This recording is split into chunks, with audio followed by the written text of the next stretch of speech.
সেই আজকে আমরা বেরিয়ে পড়েছি অনেকদিন পর ঘুরঘুর করতে। অনেক বলতে অনেক অনেক দিন। এই যে সামনে ছেনি ওই যে আমার ছোট দিদি বুলু এই শালা। ও আজকেও আছে, এই ব্লগেও থাকবে। এই যে দেখো দুজনকে লাগাই দেখো কাটটা কি সুন্দর।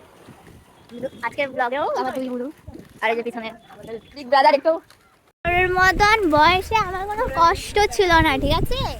তুই এখন যে কষ্টটা পাস, হ্যাঁ, যে প্রেম ভালোবাসার কষ্ট, তোর মতন বয়সে যখন আমি ছিলাম তখন এইরকম কষ্ট কি কোনো কষ্টই আসেনি। তখন ভাই পড়াশোনা নিয়েই ব্যস্ত থাকতাম। আর তুমি যদি এখন এইটুকু বয়সে প্রেম ভালোবাসা করে কষ্ট খাও তাহলে কিছু করার নেই। ওর বাড়ি প্রেম ভালোবাসার কষ্ট না, তাহলে কিসের কষ্ট? কষ্ট। ও বাবা, লাভ তো ওয়ান সাইড তো যেই হোক, আমাদের ওয়ান সাইড টু সাইড কোনো সাইডই ছিল না, তখন শুধু পড়াশোনাই ছিল। আমাদের কোন রাস্তায় ঢুকাইছে, মানে চেনির অবস্থা এরকম ঠিক।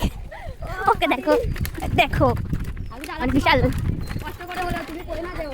এই যে চেনি পড়েই যাচ্ছি আমি। আর ওই দেখো, ও দেখো কোন ভাগাড়ে চলে গেছে। গাইস, আমাদের ভাইকে 5-এ পড়ার একটা মেয়ে, বাচ্চা মেয়ে প্রপোজ করেছে।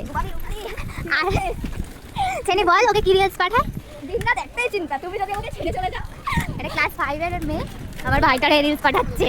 দাঁড়িয়ে দাও তোমার কি আগে ছিল না যে তোমাকে ছাড়া আমার থাকতে ভালো লাগে না? হ্যাঁ, তুমি এখন কেন কথা বলো? আগের মতো আমার বাচ্চারা অনেক পাতা বলতে, তুমিও তো বাচ্চাই। বলতে তুমি আমার সাথে কেন? কি হচ্ছে, মাধ্যমিক দিবি? কলেজে গেলেও সবাই বাচ্চা থাকে, যেমন আমি দেখ কলেজ কমপ্লিট হয়ে গেছে তাও বাচ্চা। কিন্তু আমার বাচ্চা তাহলে কি বলে? ধেরে বাঁকা।